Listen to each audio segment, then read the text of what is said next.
But you're talking with this collection about the girls from California that you remember from your youth. You have a particular inclination towards, the darker side the bright side of California.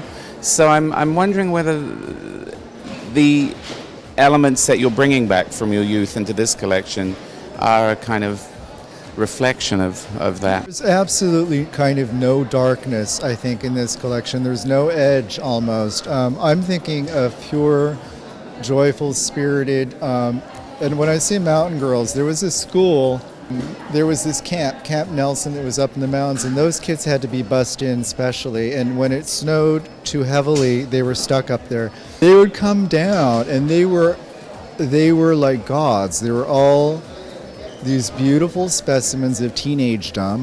The other element in this collection that intrigues me, which is also about LA, the city that you can't go back to, is that you were always so obsessed with Hollywood, old Hollywood glamour, the great designers like Adrian and Travis Banton and the people who made clothes for those goddesses. And in this collection, I notice you're using bugle beads and ostrich feathers, which of course are archetypal George Hurrell props. Right.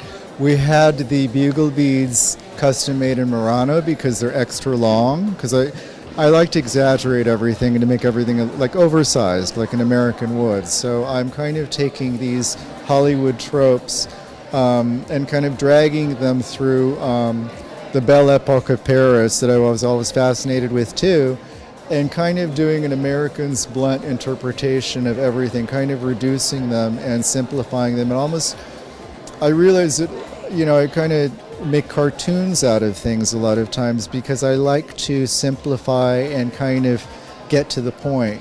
But it seems kind of typically perverse that the show is called Walrus, after the men's show that you showed earlier in the year.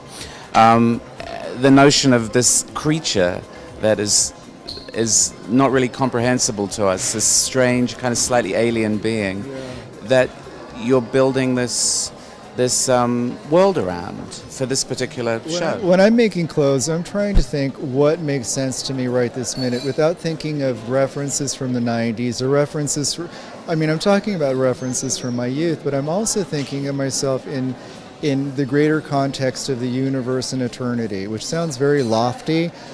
And it's not really. I'm just trying to think of what makes sense in this moment in the history of the world.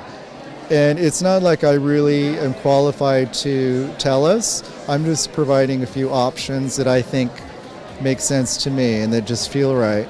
This collection, maybe as a result of me having chosen that name, became very pretty. It became very fragile, very delicate, and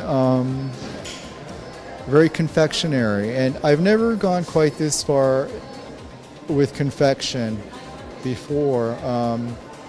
As in sweetness, confection. It's in sweetness and elaborateness and in daintiness. I think it's so intriguing that your defiance has moved towards this acceptance of fragility and delicacy, and you're not raging against the dying of the light, you're elevating the sort of fragile essence in the end. It's not about brutality, it is about the way that beauty sustains us. I mean, what John Keats said, truth is beauty, beauty is truth. That's all you know and all you need to know. After 15 years, I feel more comfortable. I mean, I've learned so much, and I have the confidence to indulge myself in something like this a little bit more than I might have 10 years ago, 5 years ago.